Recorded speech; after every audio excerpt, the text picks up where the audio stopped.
Olá, boa noite a todos, sejam muito bem-vindos. Estamos aguardando aí o nosso convidado.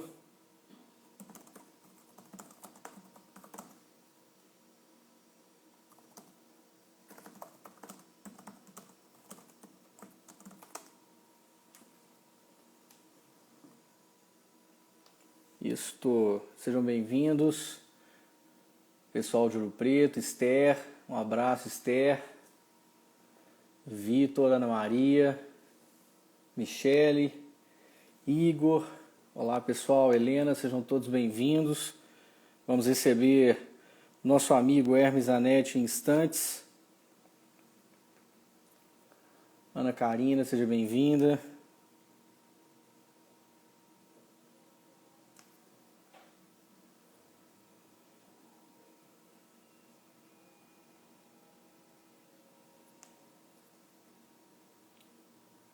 Olá, Bernardo. Boa noite a todos, pessoal. Estamos iniciando aí a nossa live nesse projeto espetacular da Comissão de Processo Civil da OAB de Minas Gerais, no encontro desta noite com o meu amigo processualista Hermes Zanetti Júnior. Estamos só aguardando a sua entrada para começar o nosso bate-papo.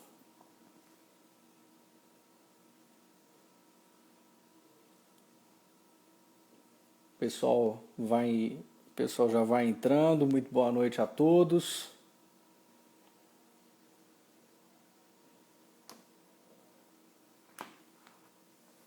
Sejam bem-vindos.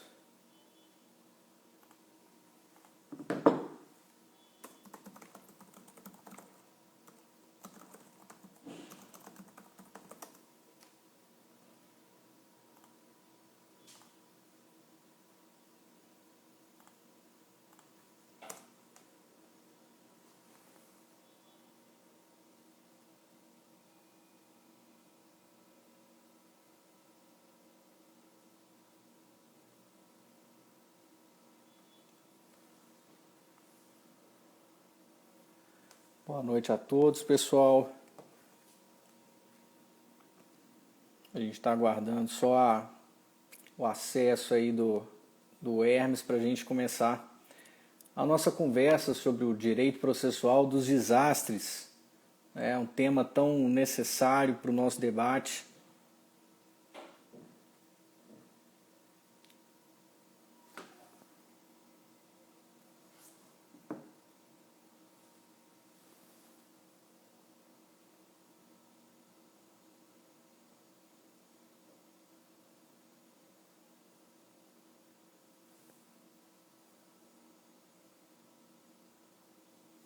Isso aí. Agora só aguardando a... Opa! O Hermes está entrando aí. Muito boa noite, meu amigo. Tudo bem? Tudo bom, Léo? Como é que vai? Tudo Tranquilo? legal, graças a Deus. Seja muito bem-vindo às Gerais, ainda que virtualmente, né? É uma alegria estar contigo aí e, ao mesmo tempo, tu tá aqui, né? Tá aqui na nossa terra capixaba, a Uma- mal de Minas Gerais. É uma dobradinha. Eu falo que toda vez que vou à Vitória, capital, eu acho uma cidade muito parecida com BH, sabe? Acho muito parecida e o clima gostoso, lembra muito, né? É uma BH de praia.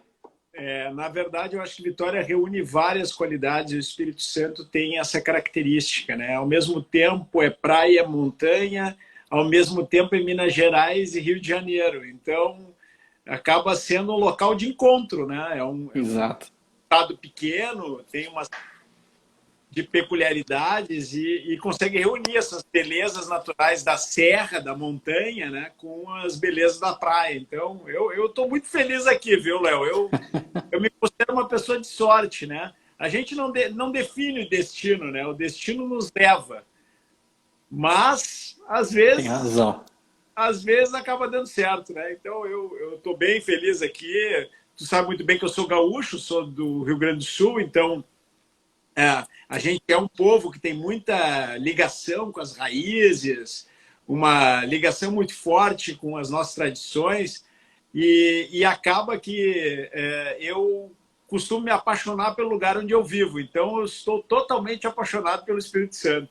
Que bacana. Assim como parte do meu coração em Minas Gerais, porque a minha mãe é de Minas Gerais. A Olha minha só, mãe eu não sabia disso, Hermes. é de Pirapora e atualmente reside em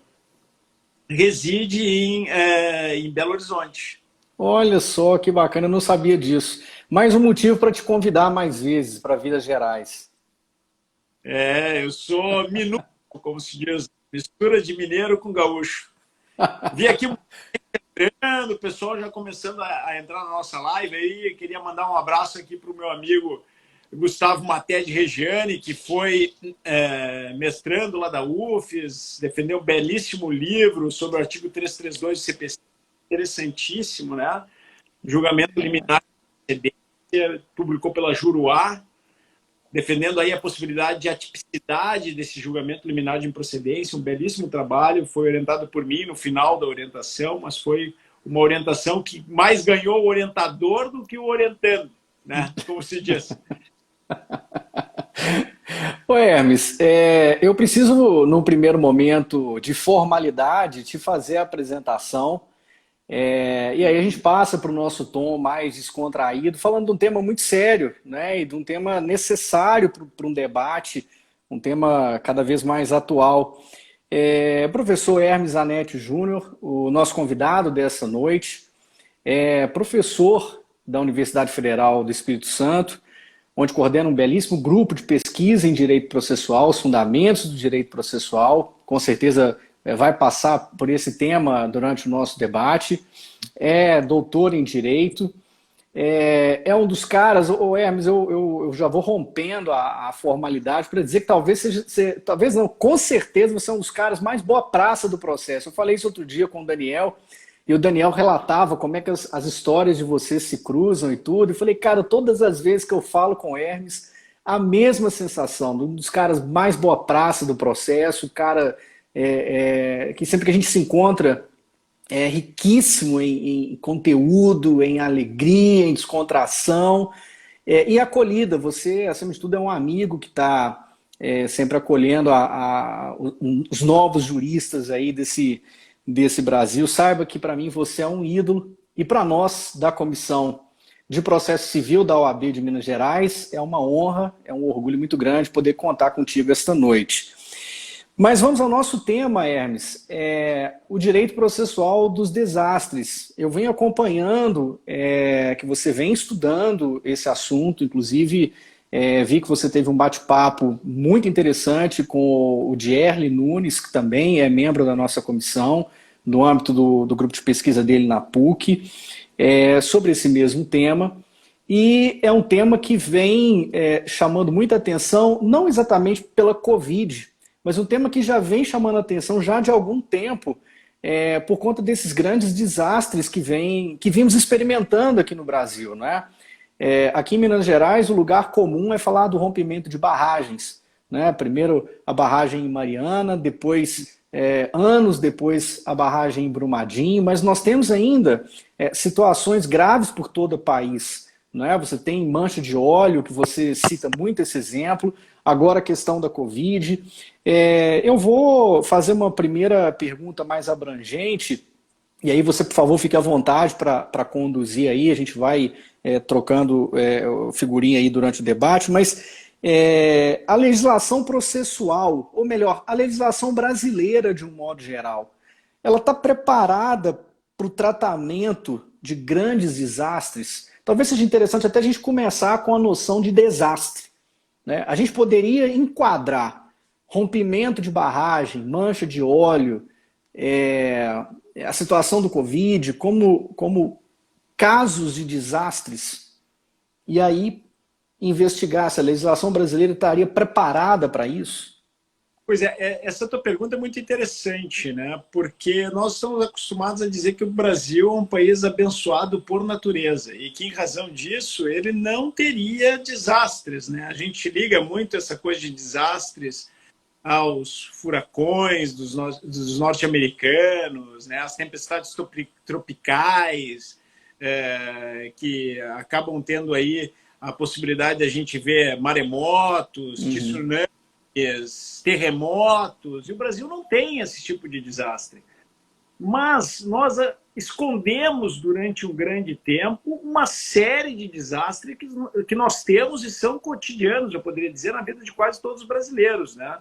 Os desastres referentes, por exemplo, a inundações, que são frequentes em muitas regiões do Brasil, são frequentes no Espírito Santo e são frequentes em Minas Gerais, e são desastres que mostram a importância de um estudo organizado, pensado, articulado para a gestão do risco que é incrementado por esse tipo de evento.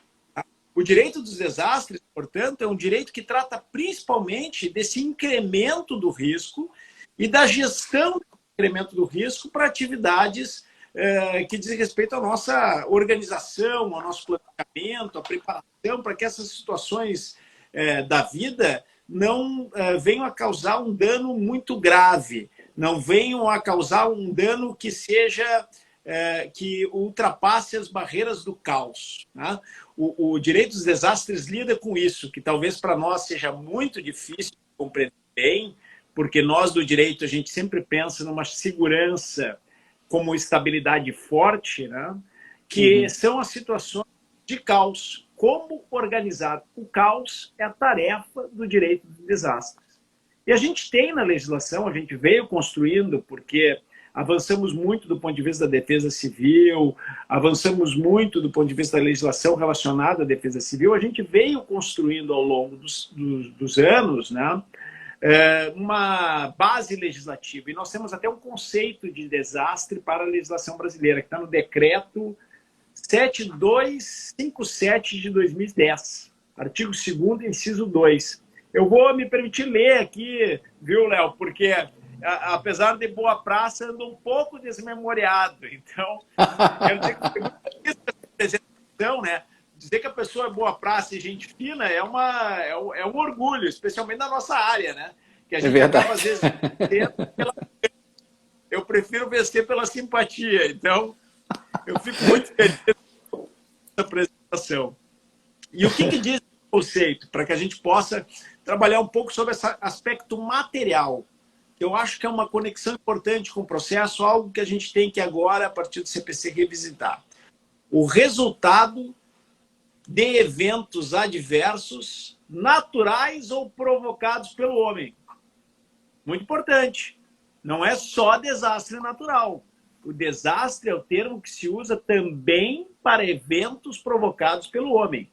Sobre um sistema vulnerável, causando danos humanos, materiais ou ambientais. E consequentes prejuízos econômicos e sociais. Então, o conceito de desastre que o Brasil adotou, ele é um conceito que, ao mesmo tempo, ele não é tão restrito para se limitar a desastre natural, para evitar mencionar aí os danos materiais, falar só de danos ambientais. Mas ele não é tão amplo para desconsiderar os aspectos econômicos e sociais. Ele inclui na conceituação os aspectos econômicos e sociais. Então, é um conceito que procura abarcar uma série de situações e nós poderíamos sim, eu tenho defendido isso já há algum tempo, nessa pandemia eu tenho defendido algumas vezes, incluir o que eu já fazia, que é o desastre de Mariana, que eu chamo de desastre do Rio Doce, porque inclui os dois estados e a principal vítima, da qual, vamos dizer assim, extrapolam todos os danos, é o próprio Rio, Rio Nacional. Tá?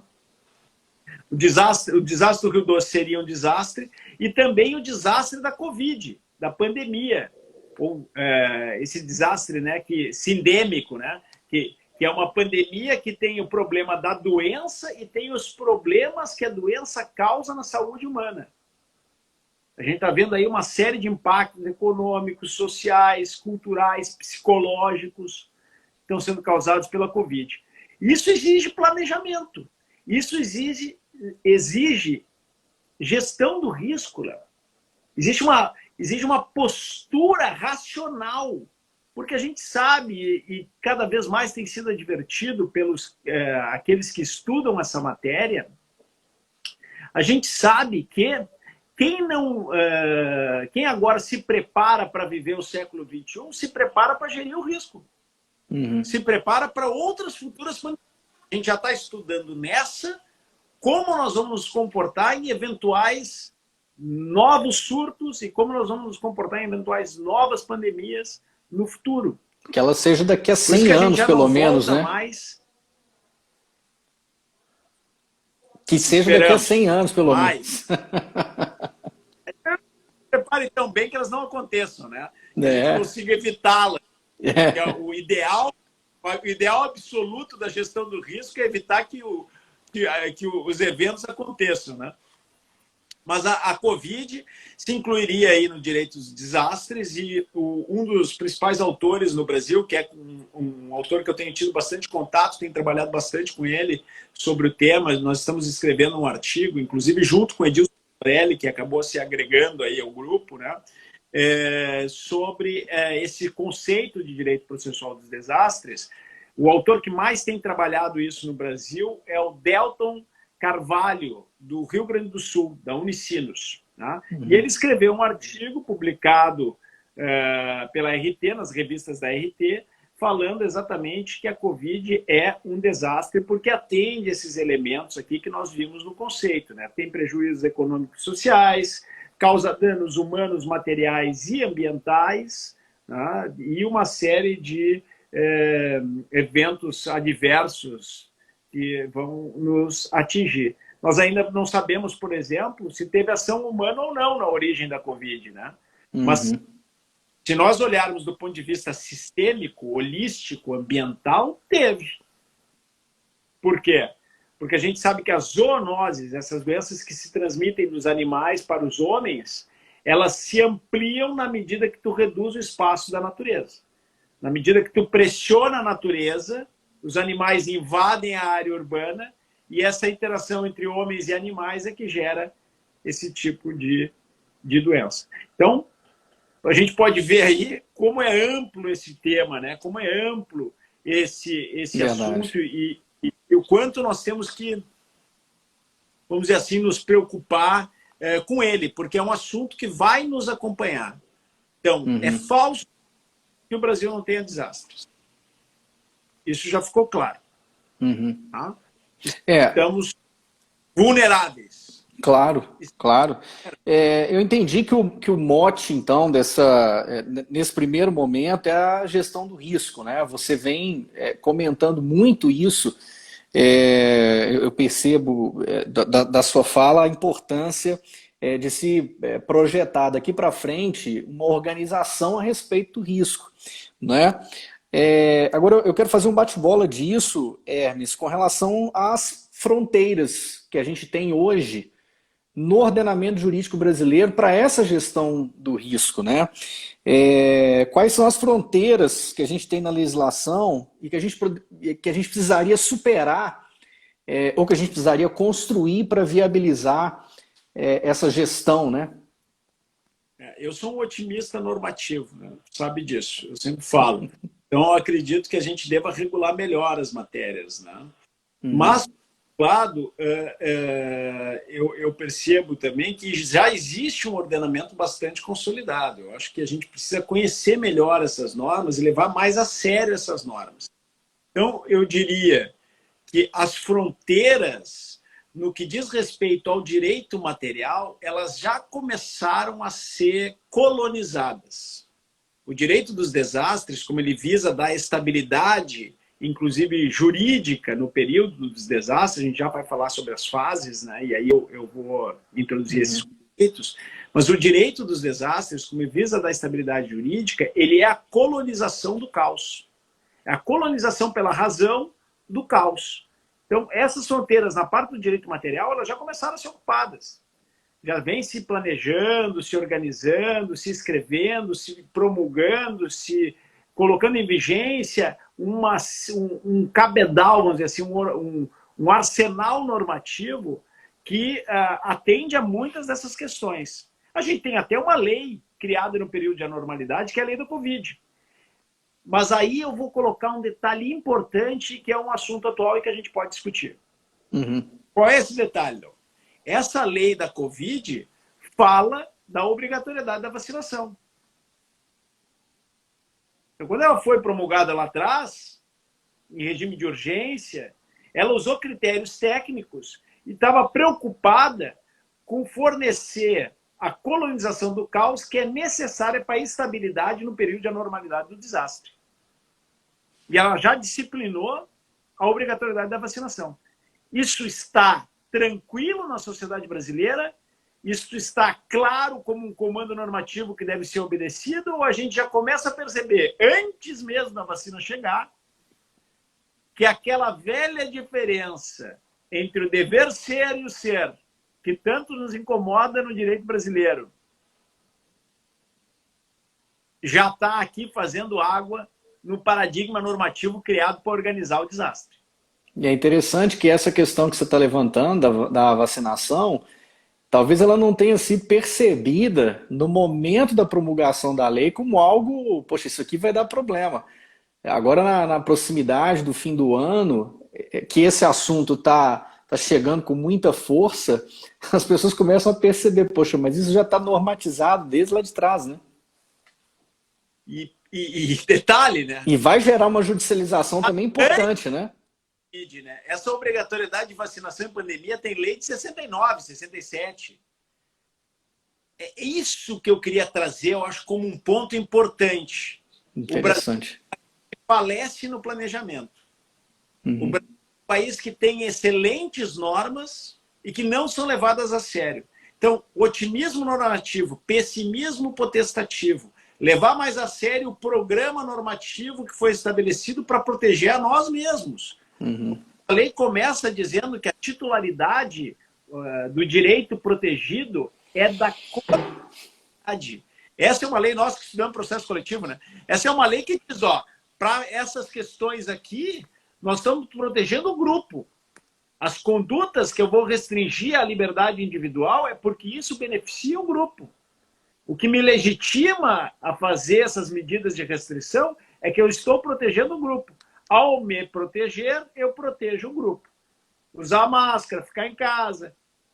Tudo que se espera de uma pessoa racional. E é uma lei tomada num momento de organização.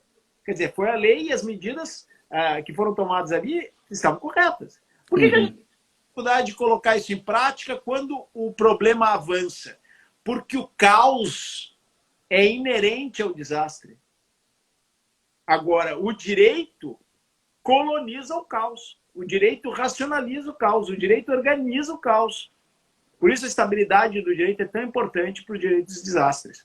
E uma coisa que me parece assim, fundamental, que eu não sei se eu já acrescentei sobre isso, é que essa ideia de gestão do risco, ela está ligada ao princípio da precaução, que é evitar um risco grave, ainda que desconhecido.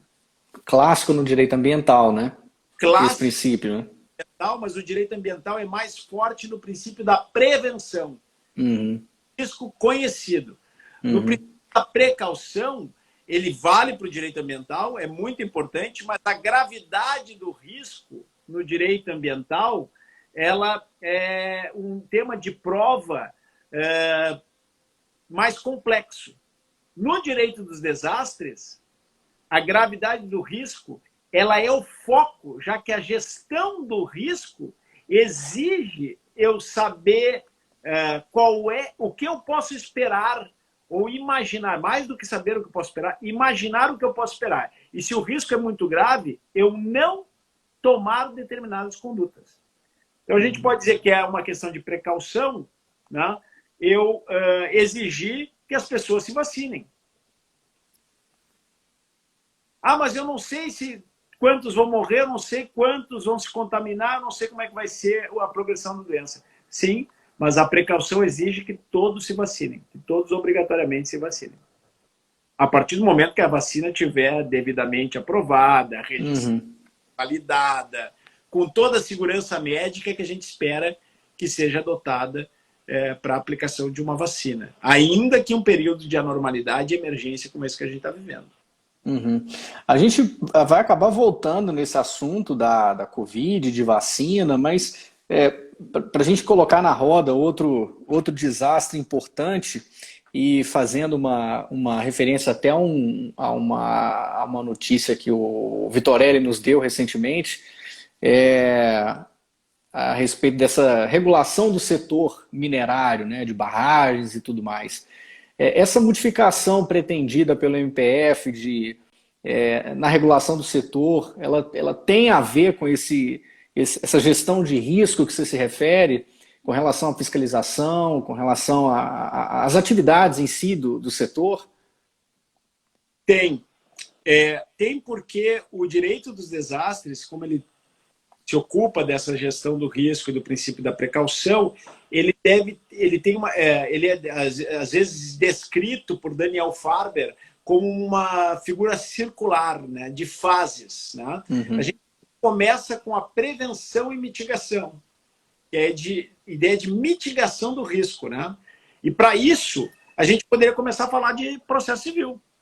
Por quê? Para essa prevenção e mitigação, eu posso falar no processo civil das tutelas inibitórias de remoção do ilícito. Depois nós vamos ter uma outra fase, que é a fase de resposta de emergência. Então, nessa fase de resposta de emergência, o que eu vou ter? Tutelas de urgência. Do ponto de vista do processo civil, eu vou ter tutelas de urgência, que são justamente preocupadas em reagir imediatamente com aquilo que eu tenho de conhecimento no momento, para que as medidas necessárias sejam adotadas agora. Até porque, às vezes, não dá tempo de planejamento. Uhum. Às vezes, algumas medidas têm que ser adotadas com base em experiências anteriores ou com base até no senso comum, pela falta de possibilidade de planejamento. Porque são medidas de emergência. É retirar as pessoas do local, evitar o contato entre as pessoas para diminuir a contaminação, coisas que a gente tem visto, né? Nos casos das barragens, isso é muito significativo, né? As medidas de emergência, de retirar as pessoas, retirar animais, tentar preservar a flora, a fauna que ia ser atingida pela pluma, tudo foi tentado com tutelas de urgência, até com muitos acordos feitos com as empresas naquele primeiro momento para tentar diminuir e tomar medidas de emergência. Nós temos aí depois uma terceira fase, seria a fase da compensação e seguros, nós podemos dizer assim, né? Que é a ideia de tutela ressarcitória, que é justamente os danos, né? Pagar os danos, responsabilidade pelos danos decorrentes dos desastres, especialmente quando os desastres são causados pela ação humana.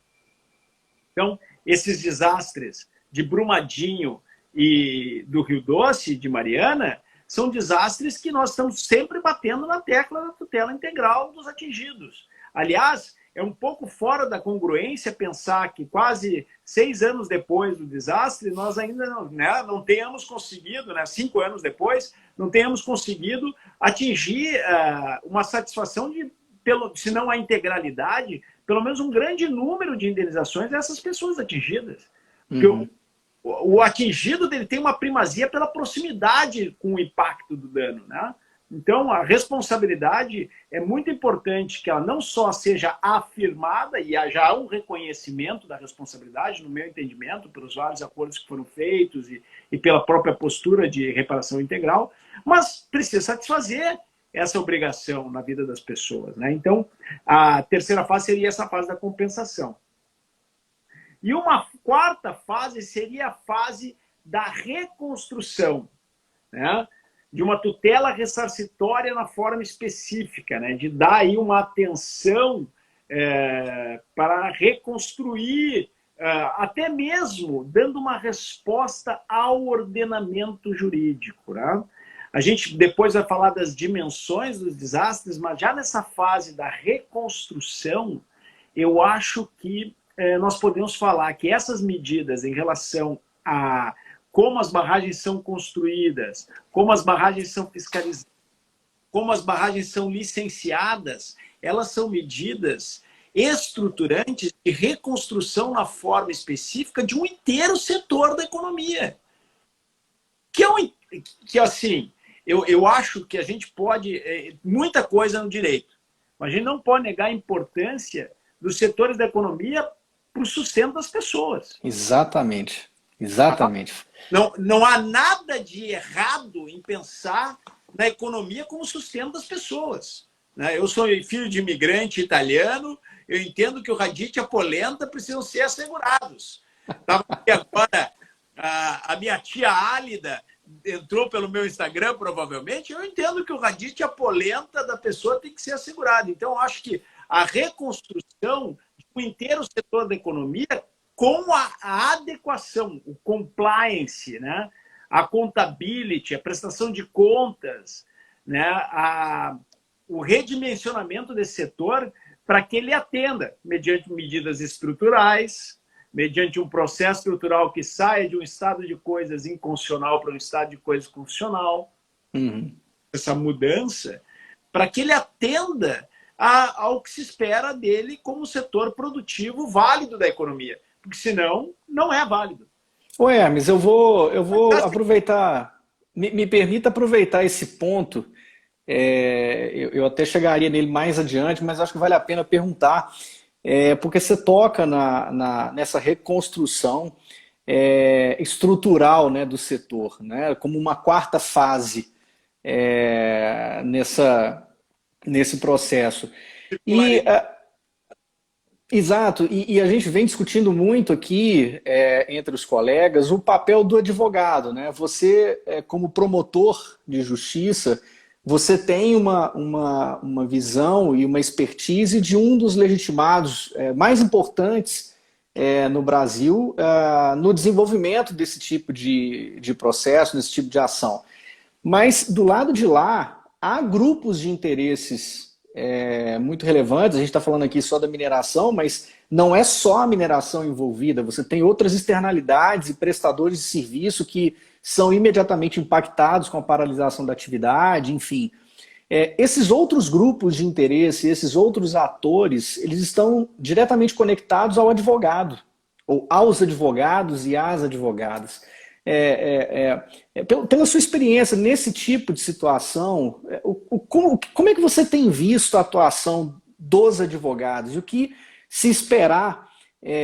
Quais são os desafios, na sua visão, como um parceiro, né, mais um ator do processo, os desafios que o advogado e a advogada vão enfrentar nesse tipo de situação? Muito, muito boa a tua pergunta, porque ela nos permite dizer uma coisa: o advogado é essencial à justiça. Então, eu fui advogado durante 10 anos, então eu aprendi direito na advocacia, tive uma prática advocatícia muito intensa antes de me tornar promotor de justiça, e sei que o advogado é essencial para o contraditório, é essencial para o esclarecimento das questões de fundo, é essencial para apontar o dedo sobre cada item da lista e perguntar por que ele está ali, né? Então, o advogado é uma figura necessária, essencial a um sistema democrático e a um sistema de justiça. Então, os profissionais do direito que constroem o direito que a gente tem. Tá? Esse papel do advogado, no caso dos desastres, é superlativo. Porque é nesse momento que o advogado exerce aquilo que no Código de Ética do OAB, que aquilo no Estatuto do OAB consta como deveres sociais, inclusive. Para além de litigar em nome do cliente, a postura que ele adota, né, com uma litigância legítima, uma litigância transparente, com uma litigância que preste suporte social a esses clientes atingidos, que ajude no esclarecimento desses direitos, que permita que eles tenham voz e vez, muitas vezes contra litigantes habituais, muito mais poderosos economicamente, com um material e informações que o próprio atingido não tem, é fundamental para que nós tenhamos soluções adequadas a esses conflitos.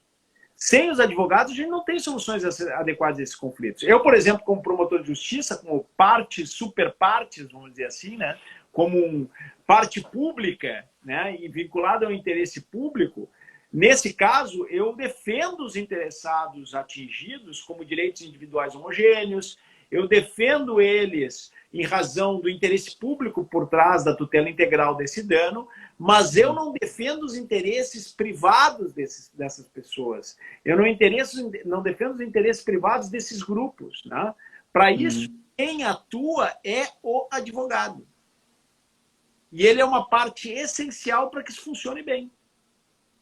Então, eu tenho assim, muito orgulho de dizer que fui advogado, muito orgulho de dizer que aprendi com grandes advogados, inclusive depois, quando promotor de justiça, faz muita diferença quando você tem um grande advogado na tribuna do outro lado, porque isso te auxilia a colocar as questões em perspectiva, entender melhor os fatos e entender melhor qual é o direito aplicável para a solução daquele caso.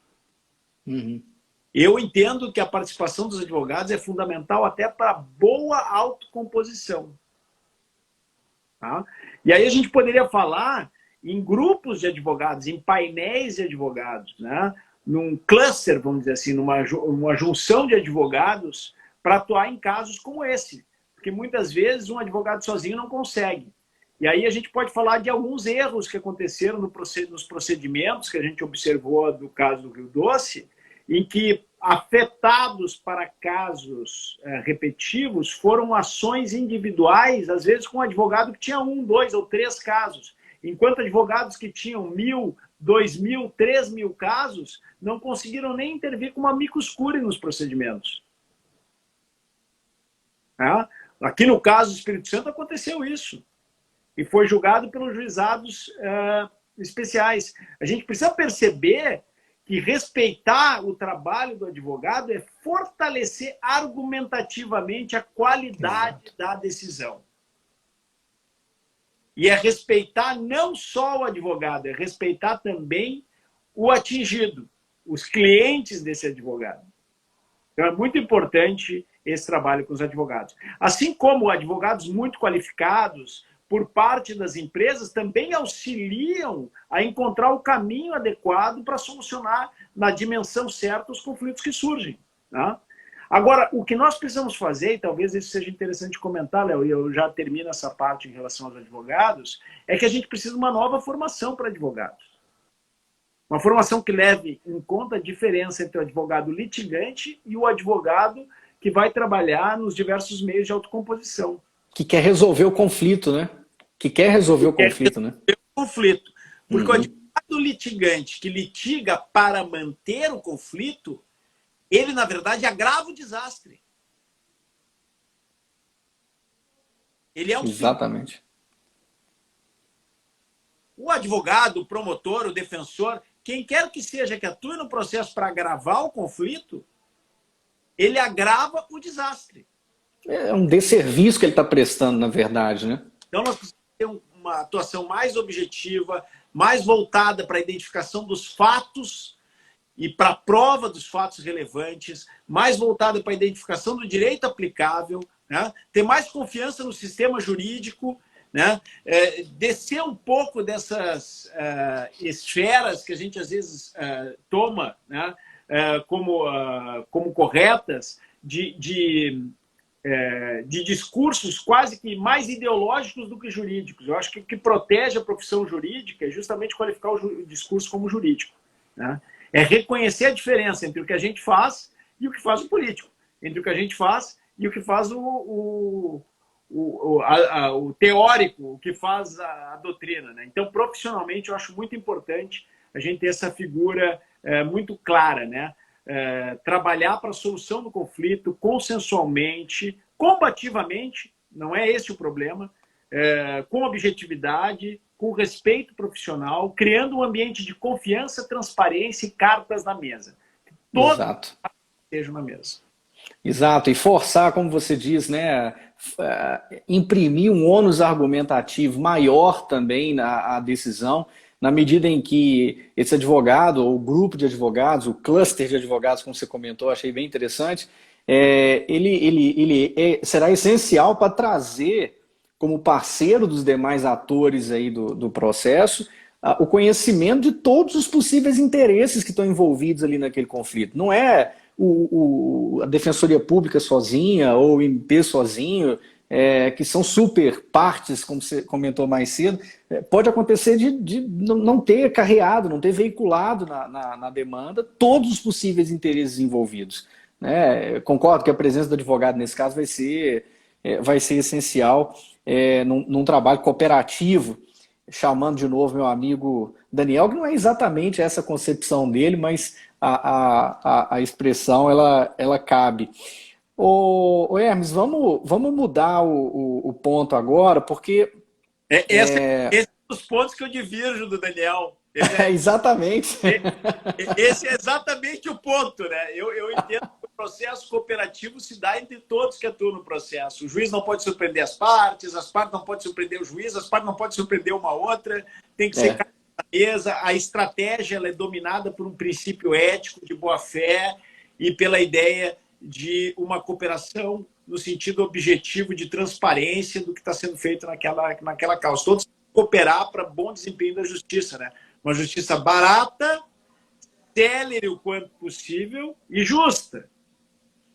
Não é à toa que o artigo 6º, né, norma fundamental, diz que todos, né, todos os sujeitos, a cooperação não seria vertical nesse sentido, né, mas seria horizontal. É um dos raros pontos que eu tenho uma leve dissensão com meu querido amigo e padrinho de casamento Daniel Mitidiano. E olha que eu vou dizer que eu sou muito seduzido por aquela tese. Mas enfim. Não, é ótimo, espetacular. É maravilhosa, maravilhosa. Como todos os livros do Daniel, muito bem escrito, muito culto do ponto de vista processual, te abre várias janelas sobre outros temas que tu pode estudar, quer dizer, é uma tese realmente muito boa. É interessante quando seus orientandos, né, um acaba colhendo o marco teórico que você indica e o outro acaba divergindo. Estou com um caso exatamente assim. Estão acompanhando a gente agora, o Harrison e o Vitor, eu vi eles entrando aí. É uma coisa bem interessante, mas vamos avançar. Hermes, no seu grupo de pesquisa lá na UFES, você trabalha com os fundamentos do direito processual civil contemporâneo. E aí, eu queria que você falasse um pouquinho para a gente a respeito disso, nessa perspectiva do direito dos desastres, né? O que que essa necessidade, ou o que que essa contingência dos desastres vai impactar nos fundamentos do direito processual? Né? Quais são os reflexos disso, né, para a nossa atividade, né? A nossa ferramenta, uma das ferramentas importantes que a gente tem de acesso à justiça, né? Muito interessante a tua pergunta, né? Eu tenho refletido muito sobre ciência nesse período.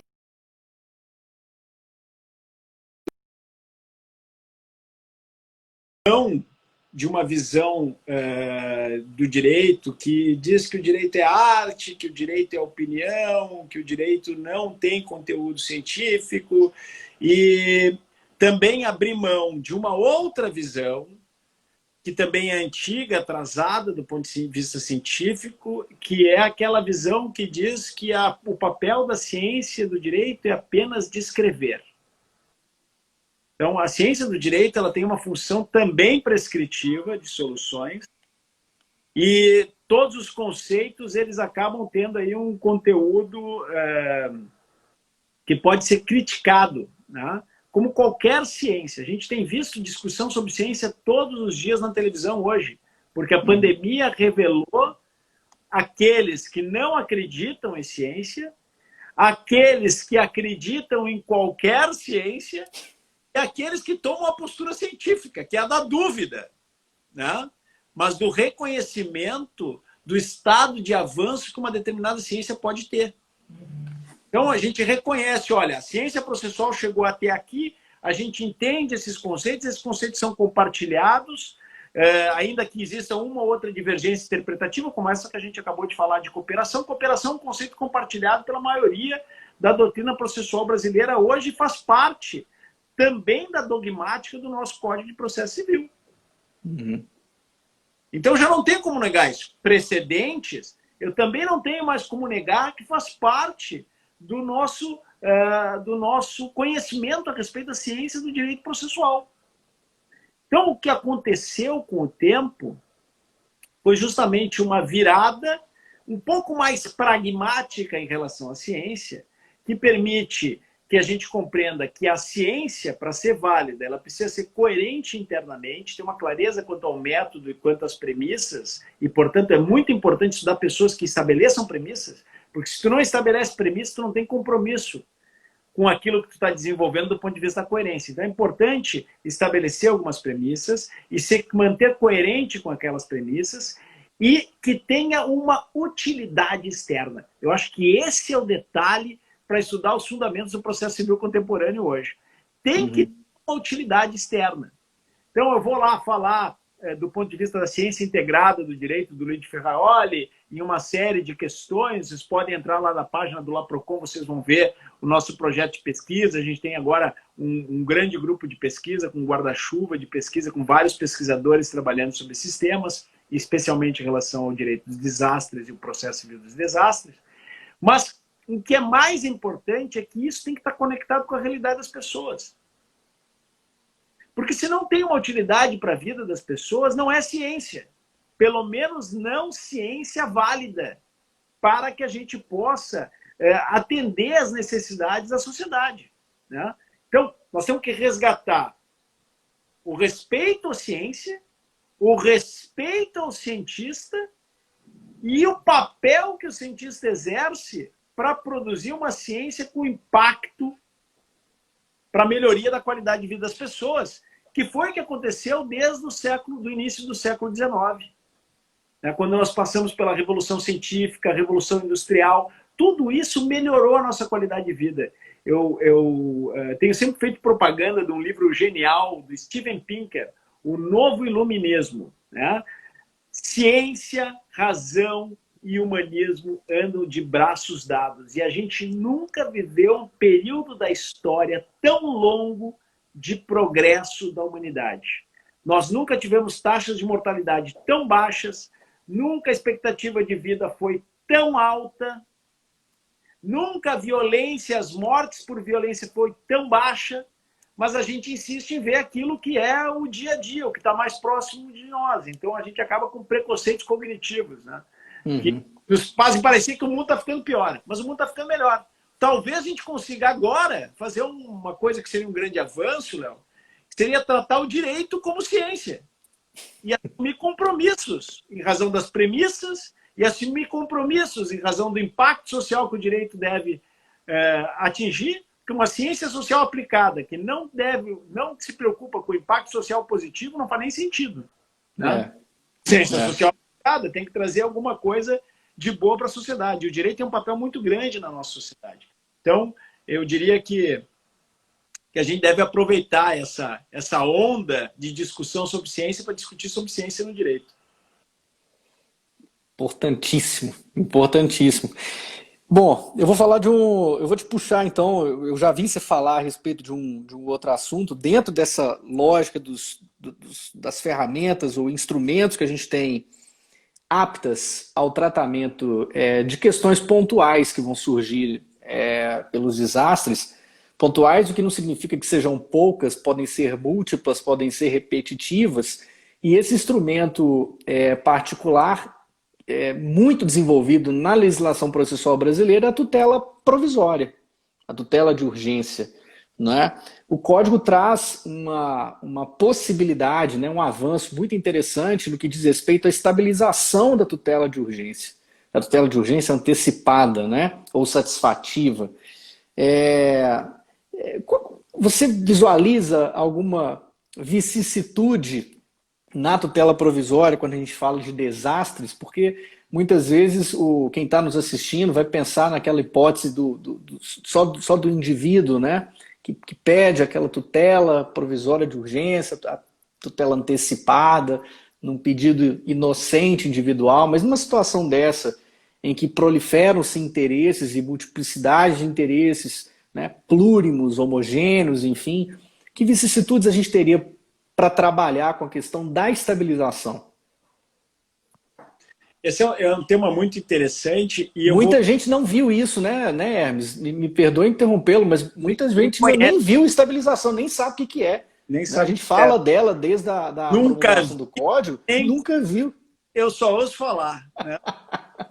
Pois é, e é uma ferramenta interessante, né? Que deveria ser melhor explorada, né? A ação da tutela antecipada antecedente é como caviar, né? Então a gente sabe que existe, a gente nunca viu, nunca teve a oportunidade de aproveitar.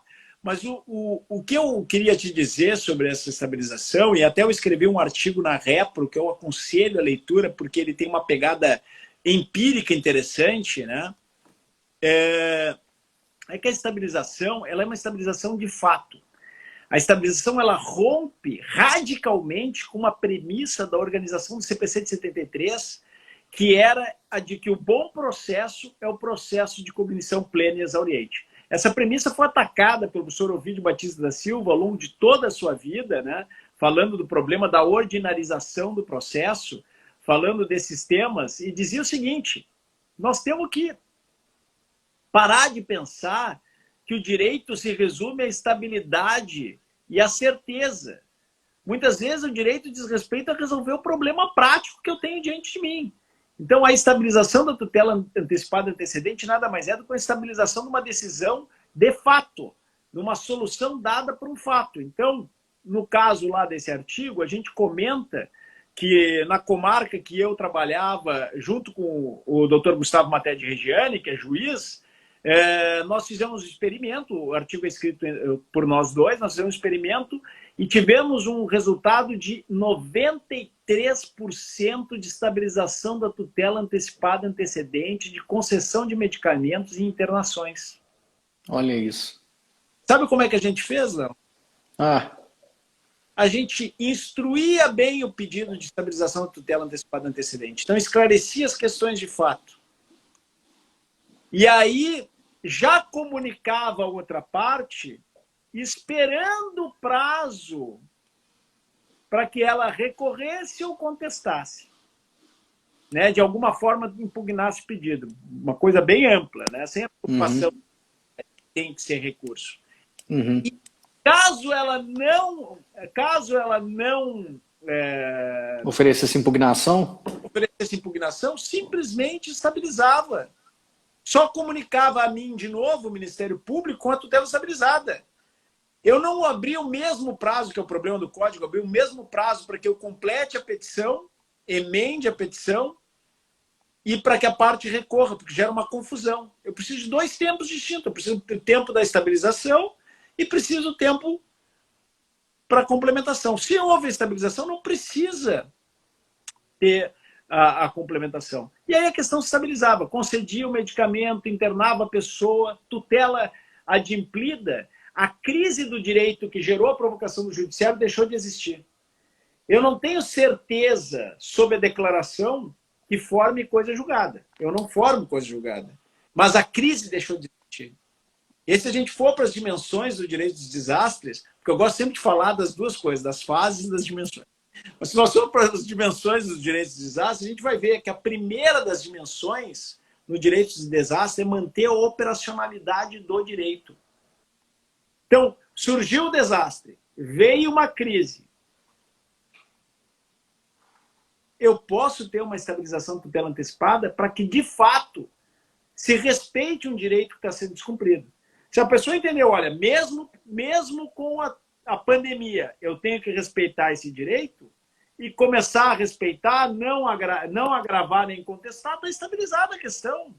Porque mas no final do processo de conhecimento...